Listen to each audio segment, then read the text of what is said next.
Mari kita bersatu dalam doa. Bapa dalam kerajaan surga, pada saat ini kami lagi akan belajar firman Tuhan. Kami mengharapkan tuntunan kuasa Roh Kudus menjadi bagian kami. Dan kami mengerti akan pelajaran pada saat ini. Dalam nama Tuhan Yesus kami persembahkan doa ini. Amin.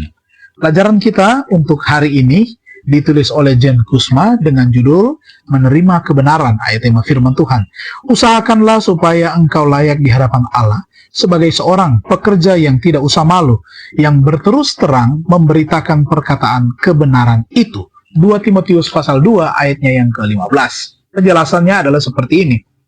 Setelah memulai pelayanannya di Kapernaum, Yesus kembali ke Nazaret untuk berkhotbah di sinagog. Tetangga-tetangganya tersinggung.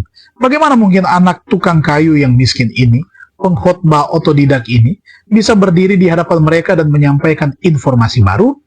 Mereka begitu marah atas kelancangannya, sampai-sampai mereka siap untuk melemparkan dia dari tebing. Nah, penolakan ini menuntun Yesus dengan sedih dan mengucapkan ungkapan yang sekarang terkenal. Tidak ada nabi yang dihargai di tempat asalnya. Lukas 4 ayat 16-24.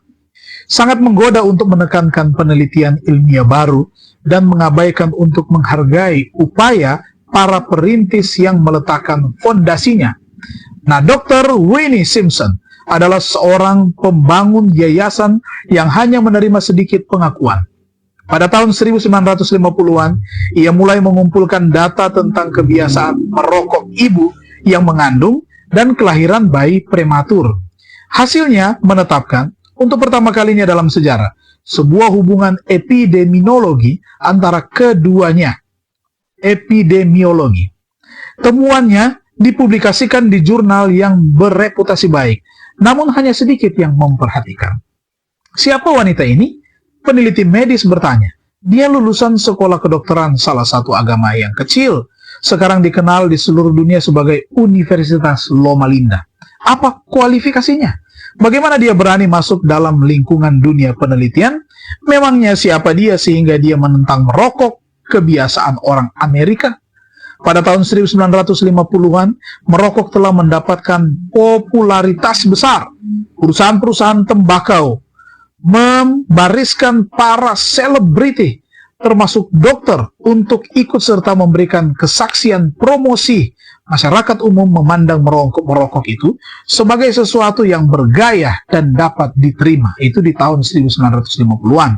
Hubungan antara merokok dan kanker paru-paru, penyakit jantung koroner, dan penyakit paru-paru kronis yang saat ini menjadi lumrah dalam pengetahuan kita baru saja hendak dipastikan. Tahun-tahun berlalu, Dr. Simpson mengejar kepentingan penelitian lainnya. Nah, 20 tahun kemudian para ilmuwan meninjau kembali laporannya, mengulangi dan mengembangkan penelitiannya, dan mengonfirmasi akan temuannya. Dr. Todd Bresser, seorang profesor peneliti terkenal dari Universitas Harvard, mengunjungi Loma Linda dan meluangkan waktu untuk mengunjungi Winnea di rumahnya.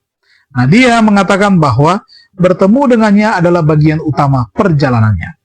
Mungkinkah kita berada dalam bahaya menolak kebenaran Alkitab karena komunitas Kristen pada umumnya mengikuti tradisi, gantinya menerima terang yang ditemukan oleh mereka yang tidak memiliki gelar akademik bergengsi atau koneksi-koneksi yang benar?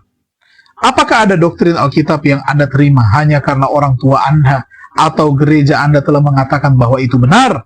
Bukankah saatnya Anda untuk memulai penelitian Anda sendiri untuk melihat apa yang sebenarnya Alkitab katakan, bukan tradisi, bukan perkataan turun-temurun dan yang lainnya?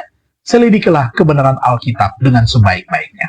Mari kita berdoa. Bapa di surga, firman Tuhan adalah kebenaran, dan biar kiranya kami belajar dari kebenaran firman-Mu, yaitu diantaranya kami menjaga tubuh kami sebagai bait suci, di mana Allah tinggal di dalamnya, dengan menjaga kesehatan kami, tidak memasukkan hal-hal yang merusak tubuh jasmani kami, di antaranya tembakau, merokok, itu sangat merusak kesehatan.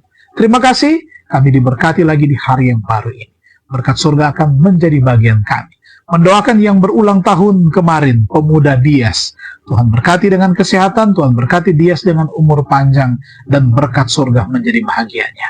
Ini menjadi doa dan sembahyang kami. Diberkatilah semua umat-umat Tuhan yang sudah sama-sama beribadah Dalam nama Tuhan Yesus kami persembahkan doa ini. Amin. Terima kasih. Tuhan Yesus memberkati kita semua.